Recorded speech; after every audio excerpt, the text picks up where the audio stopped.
Welcome to Suman TV Warangal. ఈ రోజు పొలంలో ఉన్నాయంటే అనుకుంటున్నారా? అయితే వర్షాలు అయితే బీభత్సంగా పడుతున్నాయి కదండి కొద్ది రోజుల నుంచి. ఈ వర్షాలు రైతులకి బాగా ఉపయోగపడతాయి కదమ్మా. అయితే వీళ్ళ లైఫ్ స్టైల్ ఎలా ఉంది, ఇప్పుడు నారు పెట్టే టైము మరి ఎలా పెడుతున్నారు వీళ్ళు, ఏంటి వీళ్ళకి వర్షాలు ఉపయోగపడుతున్నాయా లేదా, ఈసారి ఎలా ఉంది అన్ని తెలుసుకోవడానికి అయితే వీళ్ళ దగ్గరకు వచ్చాను. చెప్పమ్మా మీ పేరు? రజిత. నాకు పెట్టరాదు, ఫస్ట్ టైం పెడుతున్నాను. రజిత మీ పేరు. ఓకే, రోజు ఎన్ని గంటలు పని చేస్తారు ఇక్కడ? పొద్దున 10 గంటల నుంచి సాయంత్రం 5 దాకా 6 దాకా చేస్తాం. ఈ వర్షాలు ఎలా ఉపయోగపడుతున్నాయి మీకు? అంటే ఇప్పుడు 4 రోజుల నుంచి ఎడతెరిపి లేకుండా పడుతున్నాయి కదా, మీకు అది యూజేనా? యూజ్ అంటే మాకు ఎడ్లు బర్రెలు మేయడానికి ఇబ్బందిగా ఉన్నది, కానీ కాకపోతే పొలాల నాటు కోసం అయితే యూజ్ అవుతుంది. ఈ నాటు వేయడం ఎన్ని రోజులు పడుతుంది మీకు? ఇప్పుడు నెల పడుతుంది, 1 మంత్. ఇప్పుడు ఈ రోజు పొద్దున ఎన్ని గంటలకు స్టార్ట్ చేశారు ఇదంతా వర్క్? ఇవాళ 9 గంటల నుంచి స్టార్ట్ చేసినాం. ఇవాళ 9 నుంచి. సాయంత్రం ఎన్ని గంటల వరకు చేస్తుంటారు? సాయంత్రం 5, 5:30 అవుతుంది. అట్లా 5:30 వరకు కంటిన్యూ చేస్తుంటారు. మొత్తం ఎంత మంది వచ్చారు మీరు? 10 మంది, 10 మెంబర్స్. 10 మంది. ఇలా చినుకులు పడుతున్నాయి కదా, చేసుకుంటూ వెళ్ళిపోవడమే మీరు? చేస్తాం, అట్లనే తడుచుకుంటూనైనా చేస్తాం. మరి ఇప్పుడు బాగా వర్షం పడింది అనుకో అమ్మా, 2 రోజులు కంటిన్యూ పడింది అనుకో, మీరు పెట్టిన తర్వాత మరి నీళ్ళన్నీ ఆగుతాయి కదా, ఏమి ఇబ్బంది ఉండదా నారుకి? ఏమి ఇబ్బంది ఉండదు. ఒక్క రోజు నిద్రపోయిందంటే ఇవి ఏనుకున్నట్టే, ఇక ఏనుకున్నట్టే. మన కంచెంలోకి వచ్చే ప్రతి మెతుకు అండి, వీళ్ళు చేసే ప్రతి ప్రాసెస్ వెనకాల కష్టం అనే చెప్పాలి. ఇప్పటి నుంచి వాళ్ళ జర్నీ అనేది స్టార్ట్ అవుతుంది. ఇది నారేసిన తర్వాత ప్రాసెస్ ఏముంటదమ్మా? నెక్స్ట్ నారేయడము, కలుపు తీయడము, మందు కొట్టడము. అసలు ఇప్పుడున్న జనరేషన్ కి అయితే అసలు ఏది తెలియదు, అసలు ఎట్లా మనకు మెతుకులు వస్తాయి కంచంలకు అనేది కూడా తెలియదు. ఇంత వీళ్ళు కష్టపడితేనే మనకు వస్తుంది.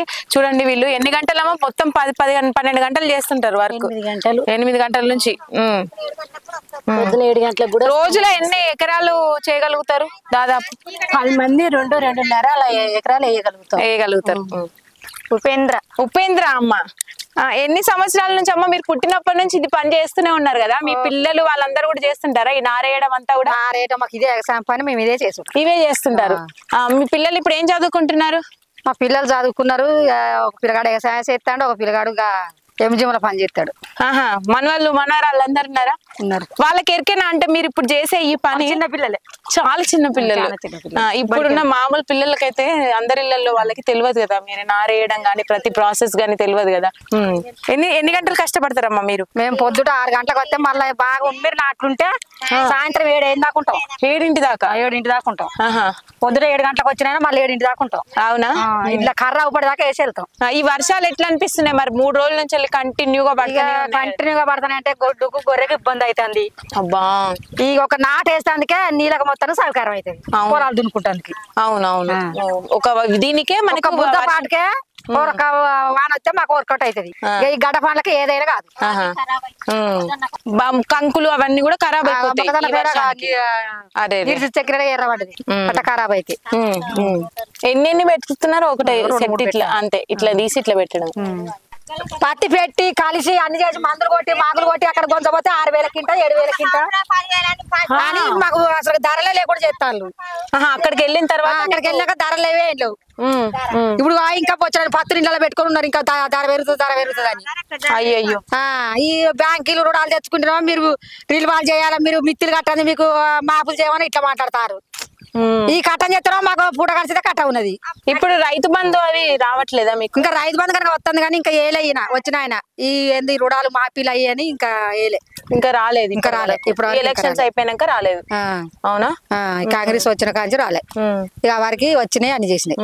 ఒక పొలానికండి వీళ్ళు ఖర్చు పెట్టేది ఒక 60,000 అయితే అందాదా, వీళ్ళు అన్ని ఖర్చులు పోను వీళ్ళకు మిగిలేది మహా అయితే 5-6 వేల కన్నా ఏవి మిగిలేదు. మరి ఎక్కడ కట్టం కూడా రాదు. ఇంకా ఆల్మగలు తెగబడి పని చేసుకుంటేనే అక్కడికక్కడికి అవుతాయి. ఇక అన్ని కూలీలు పెట్టుకోవడం మొత్తానికి అయితే కూలీలు పెట్టుకుంటే అన్ని అమ్మి వాడిని కట్టాల్సిందే, ఇంక అప్పు మీద వేసుకోవాల్సిందే. ఇక్కడ అప్పులు అని ఆయన కూడా ఈ వ్యవసాయం అయితే ఏమవుతారని వచ్చాడు బిల్లు పెట్టిరు. కానమ్మా మేము ఏమి ఇవ్వగలుగుతాం ఇవ్వలేము అన్నది పక్కన పెడితే అమ్మా, మీకుండే గౌరవం మాత్రం, మేమిచ్చే గౌరవం ఇప్పుడున్న పిల్లలందరికీ కూడా అర్థమవుతుంది మీ కష్టం అనేది. మీకు ఇచ్చే గౌరవం మాత్రం ఎప్పటికీ ఉంటది. ఒక రైతు అయినా ఒక జవాన్ అయినా కూడా మేము వాళ్ళకి ఇచ్చే గౌరవం అయితే ఎప్పటికీ అట్లనే ఉంటది. ఎందుకంటే మీ కష్టం వల్లనే మాకు కూడా బుక్కబోతుంది కదా నోట్లకి. అది మాత్రం ఖచ్చితంగా మేము గుర్తుంచుకుంటాం. ఇప్పుడు పిల్లలకు కూడా అన్ని నేర్పిస్తాం. అట్లా మీరు చేసే కష్టాన్ని అయితే చూపించగలుగుతాం. కష్టం కానీ అమ్మాయి మా వరకు ఈ కష్టాలు ఇక కష్టాలు చేయరు. ఇక మా మనవరాలు అయితే చేయరు. ఈ కట్టం వాళ్ళు కట్టాలు చేయలేరు, ఈ పని బాగా చేయలేరు. ఇక బీళ్ళన్నీ ఇక చిలకరాలు బీళ్ళే ఉంటాయి. కాకపోతే ఇక అడ్డి పవసారు, ఇక వరంగల్ వాళ్ళకి అమ్ముకుంటారు, తింటారు, బతుకుతారు. ఇక అంతే. ఇక అట్నే వచ్చింది. మీ పేరు? అనిత. అనిత, మీరు చదువుకున్నారు కదా? ఎంతవరకు చదివారు? 10th. మరి ఇట్లా చేయడం మీకు బాగా అనిపిస్తుందా?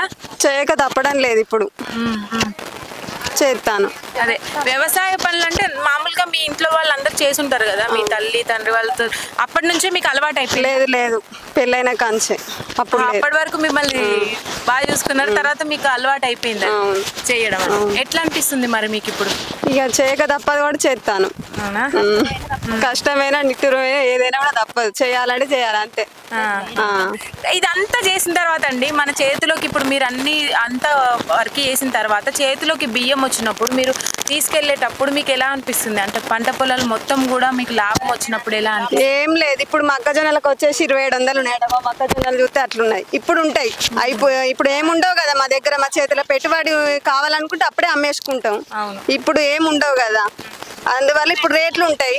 మళ్ళీ మేము అమ్మే టైంకు 1800 1900 అంటే 1500 అట్లుంటది మాది. మేము చేసిందంతా పెట్టుబడికి కూలోళ్ళకు అది ఇది. ఇక మేము ఇద్దరం చేస్తే కొంచెం మిగులుతుంది. అదే కూలీ వాళ్ళని వీళ్ళని పెడితే ఇంత కూడా మిగలదు. చాలా వరకు ఈ సంవత్సరం మొత్తం చాలా రికామే ఉన్నాయి భూములు చేయలేక. మీకు నేను ఇక్కడ దాకా ఎందుకు వచ్చానంటే వీళ్ళ కష్టం. ఇప్పుడు నార్లేసే సీజన్ ఇది, మొత్తం కూడా వర్షాలు పడుతున్నాయి. నార్లకి మాత్రం వీళ్ళకి పనికొస్తుంది ఇప్పుడున్న వర్షము. అయితే మేము వెళ్తుంటే వేరే షూట్కి వెళ్తుంటే వీళ్ళు వేయడానికి కనిపించింది. వీళ్ళని ఒక్కసారి మాట్లాడిద్దాం పలకరిద్దాం అని వెళ్ళాం. కానీ వీళ్ళ పరిస్థితి మాత్రం వింటున్నారు కదా వాళ్ళ మాటల్లోనే. రైతుకి మాత్రము ఇప్పుడు సంతోషం అనేది లేదని చెప్పాలి. ఎంత పని చేసి ఎన్ని గంటలు చేసినా వాళ్ళకి లాభం అనేది కనిపించట్లేదు. అటు రైతు బంధు విషయంలో కానీ వేరే ఏ విషయాలలో కానీ వీళ్ళకు సాయం అందట్లేదు సరిగ్గా అని అయితే వీళ్ళు వాపోతున్నారు. ఏదేమైనా ఇది ఇప్పటికీ రైతుల ఆత్మహత్యలే కానీ మనం ఎలాంటి సంఘటనలు విన్నప్పుడు చాలా బాధేస్తుంది. ఎందుకంటే వీళ్ళు పొద్దున్న నుంచి రాత్రి వరకు అసలు ఎండ వాన అని లేకుండా ఇట్లాంటి పొలాలలో కష్టపడుతూ ఉంటారు. మన చేతిలోకి మెతుకు రావడం కోసమే వీళ్ళు ఇంత కష్టపడుతుంటారు. ఇప్పుడు ఉన్న ఈ జనరేషన్కి అయితే అస్సలు తెలియని విషయం ఇది. కానీ వీళ్ళకి మాత్రం అసంతృప్తే మిగులుతుంది రోజు రోజుకు. మరి చూడాలి రానున్న రోజుల్లో ముందు రోజుల్లో వీళ్ళకి ఏమైనా సంబరాలు వస్తాయా, మరి వీళ్ళకంటూ లాభం అనేది ఉంటుందా, దళారులకు మధ్య మోసపోకుండా ఉంటారా అనేది అయితే వేచి చూడాలి. నారేసేటప్పుడు కొంచెం సాంప్రదాయం పాటలు పాడతారు కదా, అందులో ఒక్క పాట మా కోసం. కాట్రపెల్లో తెప్పిస్తా కాటిక డబ్బీలు ఎవరికి తెల్వకుంటా కండ్లల్లో మెరిపిత్తా నిమ్మ పండ్ల సాయదానా నీతో మాటుంది నీ ముఖమే చూద్దామంటే మనసు మారిపోయింది. చీటి చీరలు కావాలనంటే చింతల పెళ్లిలో తెప్పిస్తా ఎవరికి తెల్వకుంటా నడుముల్లో మెరిపిత్తా నిమ్మ పండ్ల సాయదానా నీతో మాటుంది నీ ముఖమే చూద్దామంటే మనసు మారిపోయింది.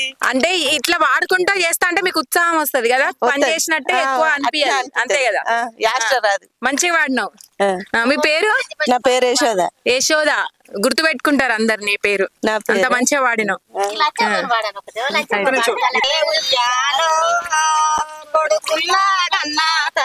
కొంచెం గట్టిగా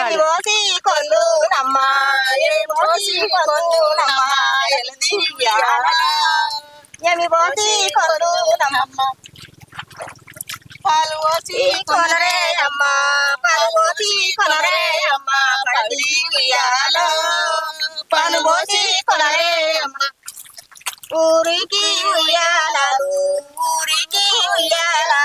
అమ్మ వచ్చినయా ఊరికి ఉయ్యాలను